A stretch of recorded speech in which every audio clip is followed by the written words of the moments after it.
जासूसी मामलों को लेकर लगातार एजेंसियां दबिश दे रही हैं। ज्योति मल्होत्रा के फोन और यूट्यूब चैनल से एजेंसियों को कई संकेत मिले हैं। पाक हाई कमीशन से भी ज्योति के संपर्क होने के संकेत मिले हैं। हरियाणा से ही नौमान, देवेंद्र और अरमान से भी पूछताछ की जा रही है।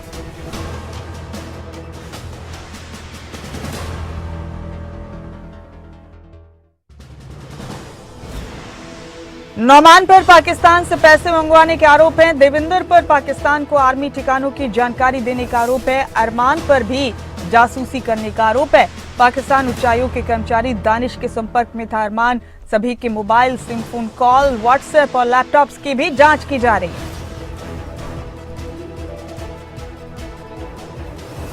मेरे साथ जुड़ गए इस वक्त हमारे स्टेट हेड जितेंद्र चौधरी इस खबर पर। जितेंद्र, जितने लोगों को पाकिस्तान के लिए जासूसी करने के आरोप में गिरफ्तार किया गया, अब उन सभी की बारीकी से जांच की जा रही है, उन सभी के डिवाइसेस की, उनके यूट्यूब चैनल्स की, जिन जिन का भी इस तरह का कोई चैनल रहा है। और पाक हाई कमीशन के एक अधिकारी दानिश का नाम इनमें से कई लोगों के साथ जुड़ा है। अब ये जांच बहुत तेजी से आगे बढ़ाई जा रही है। जितेंद्र, अभी तक के अपडेट क्या है, क्या स्टेटस है इस जांच का, तफसील से आप हमारे दर्शकों को बताएं।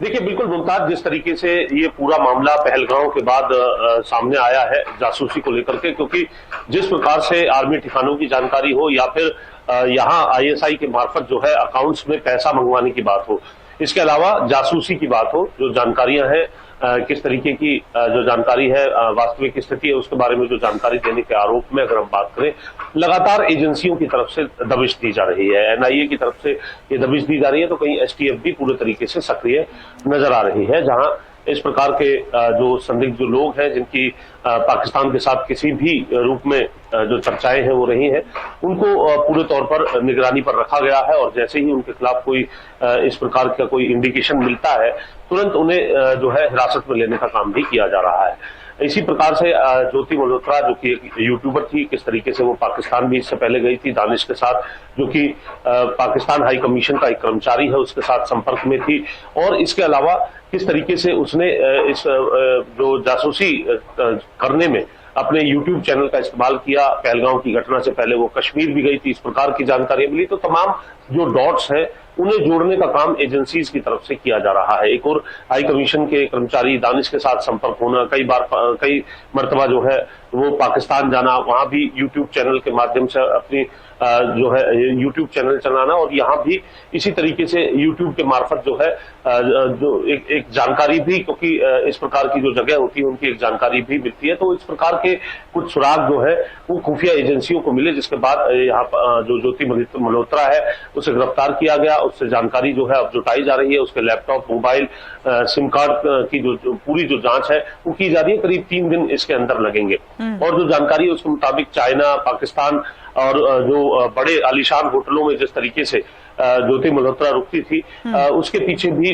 जो खुफिया एजेंसी है उनका ये मानना है कि आय से अधिक जो है व्यय जो है वो किया गया है ज्योति मल्होत्रा की तरफ से, जो संभव नहीं है। तो ऐसी स्थिति में कोई पाकिस्तानी एड के जरिए वो तमाम चीजें होती थी, या कहां से वो पैसा आता था, इसको लेकर के भी एजेंसीज की तरफ से जो बैंक अकाउंट्स है उनकी जांच की जा रही है। इसी तरीके से आपने जिस प्रकार से जिक्र किया, दानिश की बात हो, अरमान की बात हो, देवेंद्र की बात हो, इनको लेकर के भी जो खुफिया एजेंसी है उन्हें जानकारी मिली कि किस प्रकार से जो नुमान है वो दूसरे अकाउंट्स के अंदर जो है 1000 रुपए पे 200 रुपए कमीशन के मार्फत जो है वो बाहर से पैसा मंगवाता था। इस प्रकार की जो जानकारी है वो प्रामा फेसिया अभी निकल करके सामने आई है। इससे संबंधित तमाम तार जो है उन्हें जोड़ने में खुफिया एजेंसियां लगातार जो है बनी हुई है। और इसी तरीके से अगर हम बात करें, चाहे अरमान की बात करें जो और जिस तरीके से देवेंद्र की बात करें, तो आर्मी ठिकानों की जो जानकारी है, खुफिया जो जानकारियां हैं, देश के अंदर फिलहाल किस प्रकार की स्थिति है,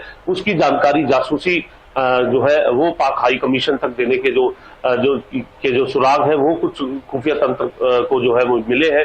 लगातार एनआईए और आईबी की तरफ से इनकी जो जांच है वो की जा रही है, और इससे संबंधित तारों को जोड़ करके इसे किस तरीके से जो ये पूरी घटना रही, चाहे वो पहलगांव की घटना रही हो, उससे पहले और उसके बाद क्या किस प्रकार की स्थिति रही हो, उसकी पूरी जानकारी देने को लेकर के, जासूसी करने को लेकर के ये जो तमाम जो आरोपी है उन्हें गिरफ्तार किया गया है। और आगे भी भी खुफिया एजेंसी पूरे तरीके से सतर्क है।